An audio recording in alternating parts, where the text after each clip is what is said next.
La fagocitosis, realizado por Cintia Ontiveros Padilla y Alondra Rangel Arias. La fagocitosis es el proceso por el cual se toman partículas grandes del exterior.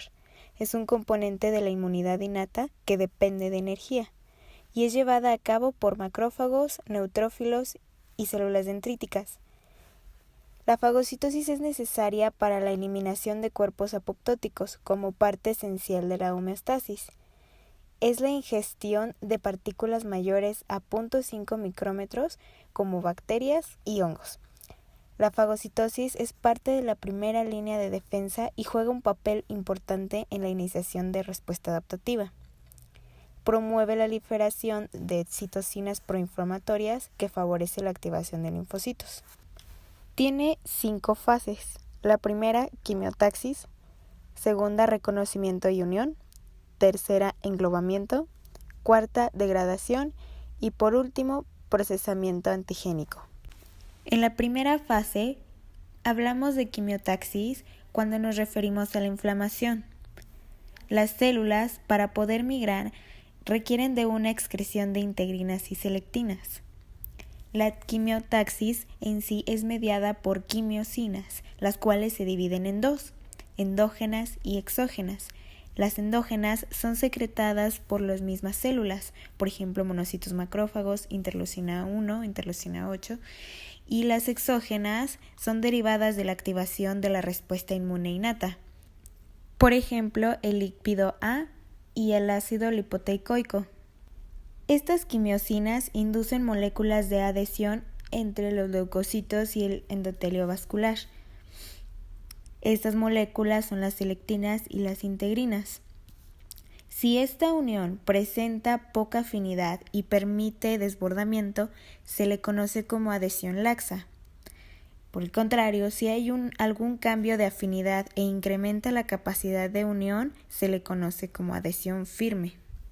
El segundo fase es el reconocimiento y la unión.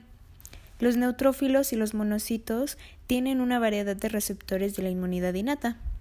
Hay factores moleculares asociados a patógenos que se unen a estos receptores. Por lo tanto, no es que el fagocito tome lo que sea del exterior. De hecho, si no hay un reconocimiento, no puede haber un englobamiento dentro de la fagocitosis. Entonces, podemos decir que estos receptores no solo sirven para unirse a estos microorganismos, sino que también estos mismos receptores anticipan a la célula para los siguientes pasos o fases. Un ejemplo de esto serían los componentes N-formilmetionin se unen a componentes bacterianos. Entonces, estos dos inducirán un aumento de la expresión de integrinas en cambios en el citoesqueleto para aumentar la migración de ese fagocito hacia los tejidos.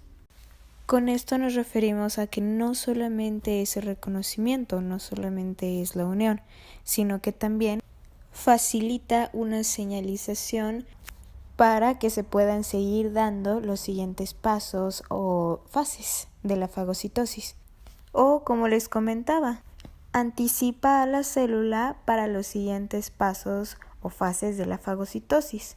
Por ejemplo, una lectina tipo C con los receptores tipo TOL inducen la formación de formas reactivas de oxígeno para la digestión de lo que ya se ha fagocitado o facilita la unión entre los lisosomas y fagosomas para que se lleve a cabo adecuadamente la digestión. Y bueno, el tercer paso o fase es el englobamiento. Este es un cambio del citoesqueleto o de la superficie de la membrana. Este englobamiento en parte es facilitado por los receptores, así como por citocinas a los que se exponen los fagocitos, como el interferón gamma. Este englobamiento tiene diferencias entre los fagocitos. Por ejemplo, los monocitos macrófagos o las células dendríticas pueden tener varios sitios de fagocitosis. En cambio, otras células, como los neutrófilos, tratan de polarizar sus receptores. Es decir, tienen sus receptores por varios sitios Sin embargo, cuando detecta un microorganismo, trata de migrar sus receptores hacia ese sitio para que así estén más concentrados en una superficie determinada de la membrana. Regularmente los neutrófilos tienen muy pocos frentes de fagocitosis.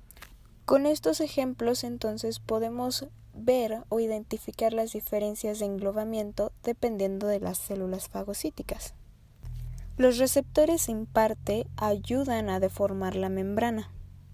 Cuando ustedes tienen una concentración de receptores y una presencia de microorganismo, este microorganismo va a detonar receptores que se van pegando a la membrana y la van a ir deformando poco a poco. Como les comenté al inicio, la fagocitosis tiene una quinta fase o paso, la cual también se le denomina eliminación. Los dendritos celulares o pequeños residuos celulares que quedaron de la degradación pueden ser eliminados o sacados por medio de exocitosis. O bien también se le conoce como una quinta fase o paso de unión al procesamiento antigénico, en donde los monocitos macrófagos y células dendríticas, después de la degradación, se unen a vesículas especializadas para poder montar antígenos en las moléculas de histocompatibilidad y así poder presentarlos a los linfocitos tipo T.